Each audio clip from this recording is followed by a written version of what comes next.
Hello everyone, my name is Riya, and in this video I am going to explain a program which is based on classes and objects. Now first of all, let me tell you the simple meaning of what is class and what is an object. A class can be called as a blueprint of similar kinds of object, whereas an object is an instance of a class. So this word instance, the English meaning of this word instance is example. So objects can also be called as an example of a class, and we can keep as many objects as we want in a class. Now let us see what this question says.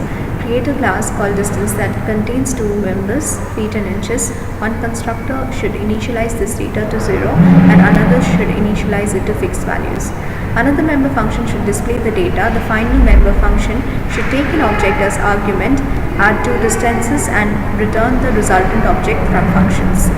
A main program should create two initialized distance objects and one that isn't initialized. Then it should add two initialized values, leaving the result in the third object. Finally, it should display the values. So let's see how to write the code for this program. First of all, we'll be declaring as usual the header file and the standard library files, and we have declared the class distance. The class name is distance over here, and the data members are feet and inches. I've declared feet with data type int and declared inches with data type float. Now these class members by default are private. If we want, we can specify it as private, but if we do not specify this will be by default as private. Now we have declared the functions. We have defined some of the functions and declared some of the functions inside this access specifier public. That means these functions can be accessed by any part of this program. Now we have declared, as it is given in the question, that we have to declare two constructors, one with two arguments and another one with no arguments. So this one is a constructor with no arguments and this is a constructor with two arguments. Now we have also defined two functions inside this public, inside the class, that is void get distance and another one is void display. So through this void get distance, the user will be able to enter the desired value of feet and inches, and then through this function the user will be able to see the output, that is it will be displaying, the statement will be displaying the feet and inches. Now we have declared the function add distance inside the class, but we are not defining it inside the class, we are defining it outside the class.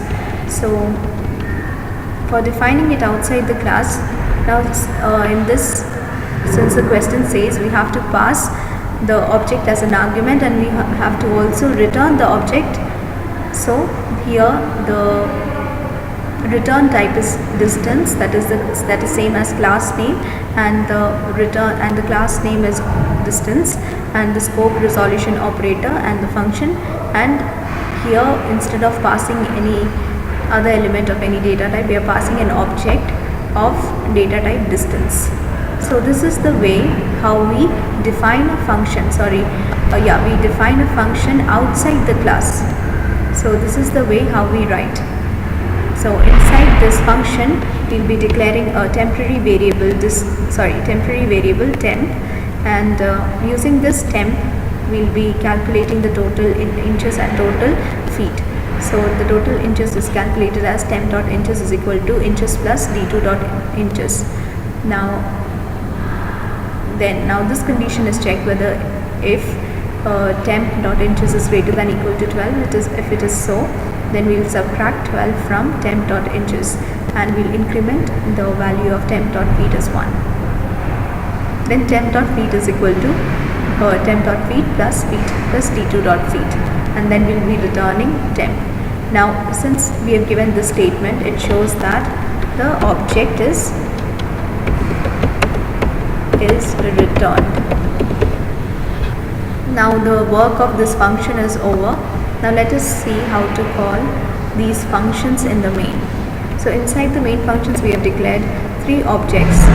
One object will be used to call the function get distance, and the other and the other two objects will be used for one will be used for initializing the values, and the other will be used for storing the value. So distance 1 and distance 3 we have declared, objects we have declared, and then in distance 2 we are using to initialize the values, and here we are storing the value. Now this particular sentence means that this distance 1 will be calling the values, which the user will be entering, and this distance 2 refers to those values which we have initialized. And once these values are passed to the function, the required calculation is done, and then it is again returned, and it will be stored in distance 3 object, and will be displaying the required values, required distances. Now let us see how this program runs. Now let me enter 5 as feet and 4.5 as inches. It is calculating distance 1 is equal to